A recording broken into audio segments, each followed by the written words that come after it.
Hey, salut tout le monde et bienvenue dans un nouveau point lecture. Aujourd'hui dans ce point lecture, je vais vous présenter 5 romans et une BD. Et on va commencer tout de suite. Et je vais les prendre dans l'ordre dans lesquels ils sont à côté de moi, donc absolument pas dans l'ordre dans lequel je les ai lus, mais bon, ça n'a pas tellement d'importance. Donc le premier roman dont je vais vous parler, il s'agit d'une suite de saga, il s'agit de Covenant, le tome 3, de Jennifer L. Armentrout, aux éditions J'ai lu, c'est des, vous savez, des éditions semi-poche. Je vous ai parlé il n'y a pas très longtemps du tome 1 et du tome 2 que j'avais lu de façon consécutive. Enfin, j'avais laissé quelques jours, mais je les avais lus assez rapprochés l'un de l'autre. J'ai attendu un petit peu pour lire le tome 3, tout simplement parce que le 5 n'est pas encore sorti, il arrive là courant du mois de juin, et du coup je voulais attendre qu'il soit près de moi pour pouvoir le lire, et ne pas avoir trop d'attente en fait. Quand j'ai vu qu'on était au mois de juin, je me suis dit c'est bon, tu peux te lâcher. Et comme d'habitude, ça a été une super bonne lecture. Alors, c'est pas des coups de cœur ni rien, mais c'est totalement addictif. À chaque fois que je me lance dans un tome, je le bouffe littéralement. Je vais pas trop vous faire un résumé parce que je vous ai déjà présenté le tome 1 et 2 et j'aurais peur de vous spoiler.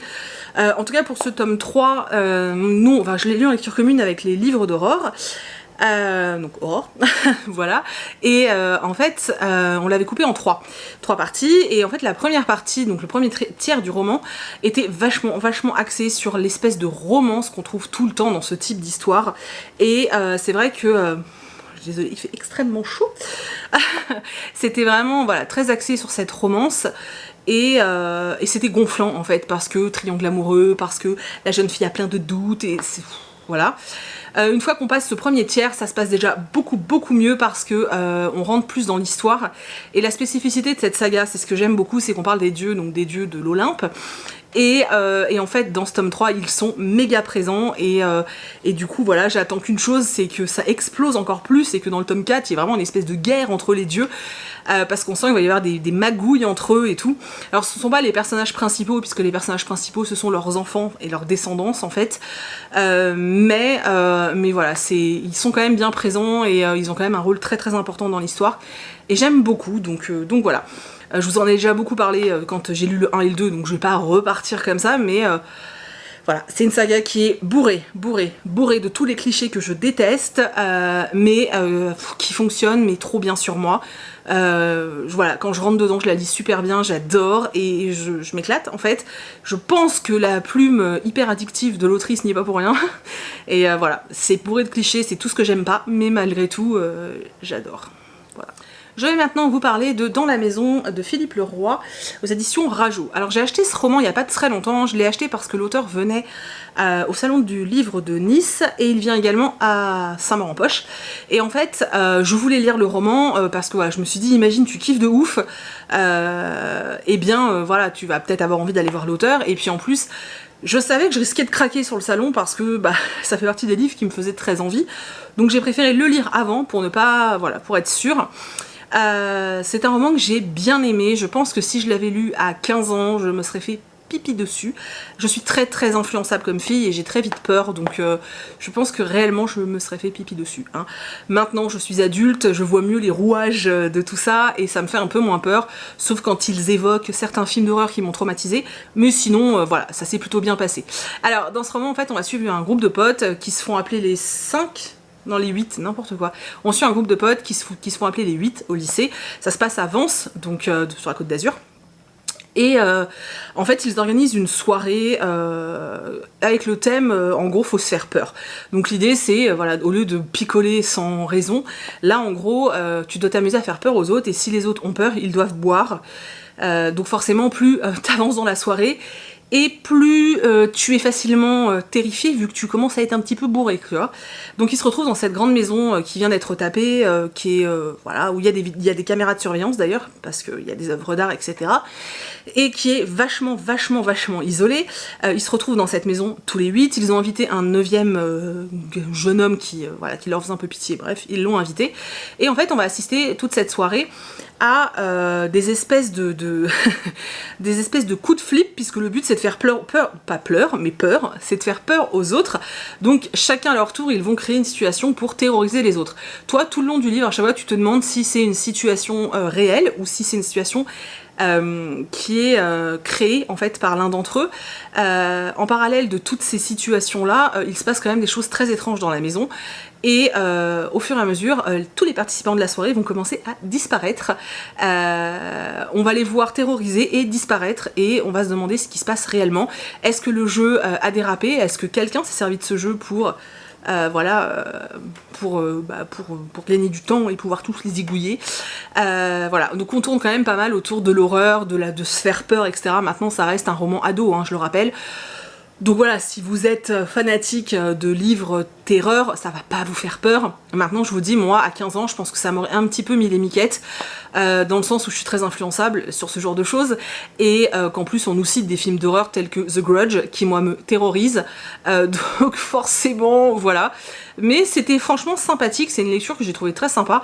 Alors, il n'y a rien de dingue, je m'attendais à la fin, donc ça m'a pas complètement... Il y a un ou deux éléments qui m'ont un peu étonnée, mais... Voilà, je me doutais quand même un petit peu de la fin, mais c'était chouette, franchement c'était plutôt chouette, et ouais, je pense que pour les plus jeunes et ceux qui ont facilement peur, ça peut peut-être fonctionner, voilà. Mais pour les autres, non, hein, clairement. Bah écoutez, on va rester chez Rajo, hein. Je vais vous parler de The Wicked Deep de Shea ou She Earnshaw. Voilà, alors au début je voulais pas trop vous en parler, puis finalement vous m'avez demandé de vous en parler, enfin bref, donc je vous en parle. On est dans une ville qui s'appelle Sparrow, où plusieurs siècles auparavant, 3 sœurs ont été assassinées parce que elles ont été en fait tuées, enfin accusées d'être des sorcières, et du coup elles ont été tuées hein, parce qu'elles étaient des sorcières.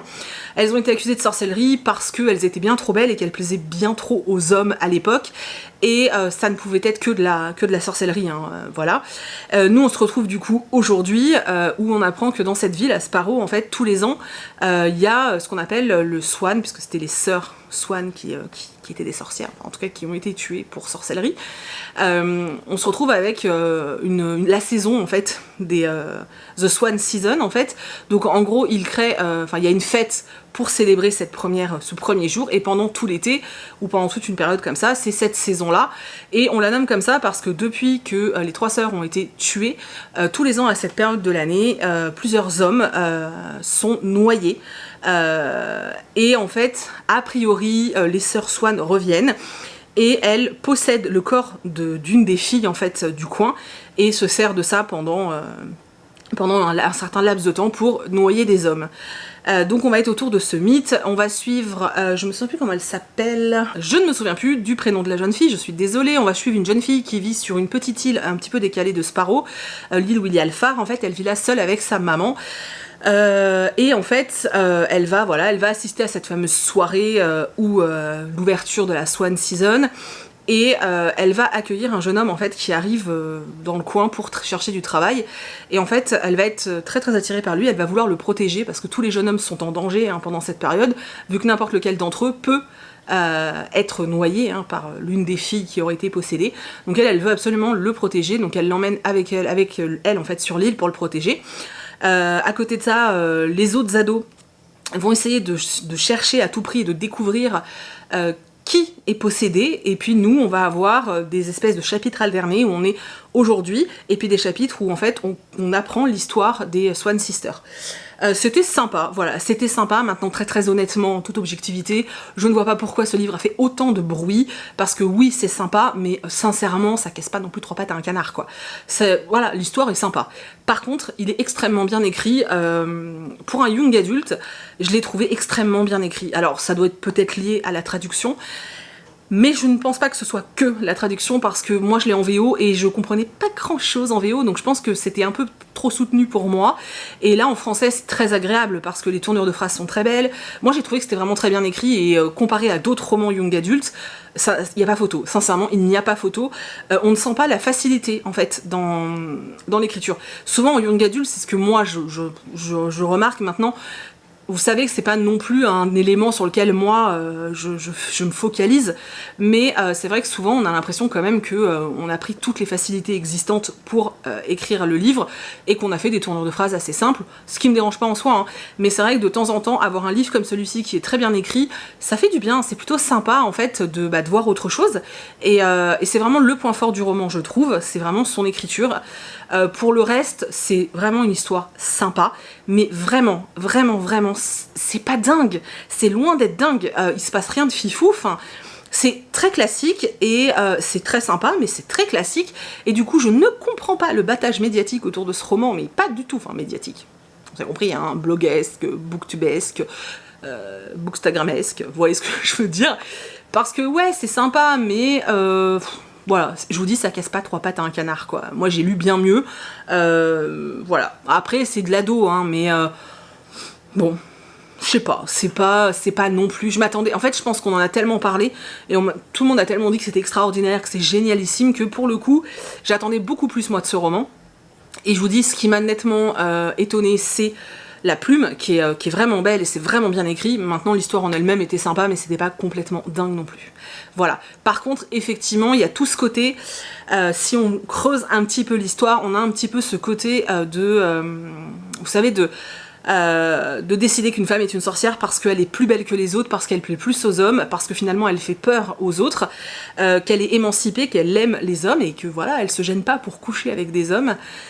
C'était vraiment plutôt bien traité et bien montré. Je pense que si on réfléchit un minimum en lisant ces parties-là, donc en lisant la vie des Swan Sisters, je pense que voilà, si on se concentre un peu là-dessus, on se dit que voilà, ça met quand même tout ça en avant, et j'ai trouvé ça assez cool. Voilà, c'est tout. Je sais pas quoi vous dire de plus sur ce roman. Je vais maintenant vous parler de Octobre de Soren Svestrup. Je suis désolée, ça ne doit pas se prononcer comme ça. Qui est un roman que j'ai lu en lecture commune avec Manon, de la chaîne Vibration Littéraire. Je l'ai lu bien plus rapidement qu'elle. J'ai eu plus de temps, je pense. Et j'ai surtout trouvé qu'il se lisait extrêmement vite. Pourtant, c'est vraiment un beau bébé, hein. Je crois qu'il fait 600 pages. Ouais, il fait 630 pages, donc c'est un beau bébé. Mais les chapitres sont extrêmement courts, donc t'as envie de... Voilà, je trouvais vraiment que les pages se tournaient toutes seules. Il y a des petits passages qui sont un peu moins rythmés et où c'est un peu plus lent, mais ça ne m'a absolument pas gênée parce que vraiment je trouvais que c'était efficace, ça m'intéressait, donc voilà, je l'ai lu en 2 jours et je l'ai trouvé vraiment très cool. Alors c'est pas pareil, c'est pas le roman du siècle, c'est pas le thriller du siècle, mais c'était vraiment chouette, c'est un roman dans lequel je me suis sentie vraiment bien. Je suis pas une très grande adepte des thrillers nordiques habituellement, et celui-ci vraiment s'est passé vraiment super bien. Donc voilà, donc on va suivre 2 histoires en parallèle. C'est à Copenhague, donc au Danemark. Donc on va suivre la ministre des Affaires sociales, qui en fait va reprendre son poste après une petite pause parce que sa fille a été kidnappée et elle est enfin voilà, on suppose qu'elle a été tuée. La personne qui l'a séquestrée et qui lui a fait du mal et qui l'a tuée est actuellement en prison. Du coup, la ministre avait pris, on va dire, une longue pause, hein, pour se remettre de tout ça. Et là, elle va reprendre son poste. Donc, elle est un peu dans une... C'est un peu compliqué quand même pour elle, parce que on lui pose quand même beaucoup de questions, hein, sur sa fille. Et à côté de ça, on va suivre une enquêtrice qui s'appelle Naya, qui travaille à la CRI mais qui est pas forcément passionnée par ce qu'elle fait. Elle a même demandé à changer de service parce qu'elle voudrait aller dans le service informatique, parce que là clairement ce qu'elle fait ça la passionne pas. Elle va se retrouver à devoir mener une enquête enquêter sur un meurtre qui a une spécificité, c'est qu'à côté du cadavre il y a un petit bonhomme fait en marron et en bâton d'allumette. Donc elle va commencer à mener cette enquête. Pour mener cette enquête, on va lui mettre dans les pattes un coéquipier dont elle se serait bien passée, donc un homme qui s'appelle Ace, qui en fait travaille pour Europol, et qui a été mis de côté en fait, et qu'on a un peu balancé au Danemark en mode vas-y tu vas là-bas, va t'occuper. Donc on voit que ça le fait chier d'être là, hein, clairement. Naya et lui s'entendent pas forcément, elle voit que ça le saoule, donc elle lui dit constamment vas-y c'est bon, va fumer ta clope, va passer un coup de fil, fous-nous la paix. Sauf qu'en fait c'est un personnage qui est bien plus profond que ça, et c'est un personnage que j'ai beaucoup aimé. On en découvre bien plus sur lui après et on comprend son désintérêt entre guillemets. Donc voilà, ils vont commencer à mener l'enquête et très rapidement, ils vont découvrir que sur ces marrons, il y a les empreintes de la fille décédée de cette fameuse ministre des Affaires sociales. Et du coup, voilà, l'enquête va prendre une autre tournure et va partir un petit peu dans tout ça. Et on va essayer de trouver qui est ce fameux meurtrier au marron. C'était vraiment bien foutu, je m'attendais pas à la fin, je m'attendais pas à ces raisons-là. La fin est vachement dynamique par rapport à une partie du roman, parce que c'est vrai que je vous dis, la moitié du roman est peut-être un peu plus lente, on va dire, mais moi j'ai vraiment passé un chouette moment, c'était super cool. Et voilà, si vous avez envie d'un thriller sympathique, bien ficelé, parce que pour le coup c'est plutôt bien ficelé, avec une fin assez étonnante, et avec pas mal d'action, hein. La fin, il y a vachement d'action. Manon me disait qu'elle verrait bien ça en film, et en fait complètement quoi, mais vraiment complètement, je pense que ça ferait un super téléfilm, voilà. Oui, téléfilm, je ne sais pas pourquoi, mais voilà, je suis vieille. En tout cas voilà, c'est un roman que j'ai vraiment beaucoup aimé, je suis très contente de l'avoir lu. Je pense que je me renseignerai pour voir, voilà, surveiller un petit peu les parutions de l'auteur, parce que voilà, même si je suis pas une grande fan des thrillers nordiques, celui-ci m'a beaucoup plu. Je suis désolée, j'ai Ombrage qui s'incruste. Celui-ci m'a beaucoup plu, et ouais, moi j'ai passé un très bon moment de lecture. Donc voilà, si vous avez envie d'un thriller sympa avec serial killer, hein, parce que c'est clairement ça, pourquoi pas, franchement pourquoi pas, ou il va peut-être sortir en poche hein, d'ici quelques temps, mais voilà, sincèrement c'était plutôt cool. Je ne sais pas si c'est moi qui ai parlé extrêmement vite ou si j'avais peu de choses à dire sur ces romans, quoi qu'il en soit, 17 minutes pour 5 livres, je suis un boulet, je suis en train de ranger les livres suite à ce point lecture, et je me suis rendu compte que si j'ai été extrêmement rapide, c'est parce que j'ai oublié de vous parler d'un livre. Alors du coup, ce qu'on va faire, comme j'ai plus de batterie, eh bien je vous en parle la prochaine fois, dans un prochain point lecture. Voilà. Du coup, si Ombrage veut bien bouger ses fesses de ma BD, je vais vous présenter la BD que j'ai lue dernièrement, donc L'Auteur Flamme, de Marianne Alexandre, donc le tome 1, Chasseur de monstres. Alors, Ombrage veut ça, donc elle va pas arrêter de m'embêter, je vais le ranger. Voilà, donc j'ai rencontré l'autrice, qui est également la dessinatrice, enfin l'illustratrice de la BD. Je l'ai rencontrée au salon Festival du Livre de Nice, du coup elle m'a fait une très belle dédicace. Je vous l'avais filmé hein, vous pouvez le voir dans mes stories à la une sur Instagram. Voilà, elle m'a fait Chatterton, qui est donc le chat. Donc dans cette histoire, on va suivre un petit garçon qui s'appelle Lothaire, hein, Lothaire Flamme, et son chat Chatterton, qui est un chat qui parle, hein, bien sûr. Et en fait, Lothaire est un chasseur de monstres.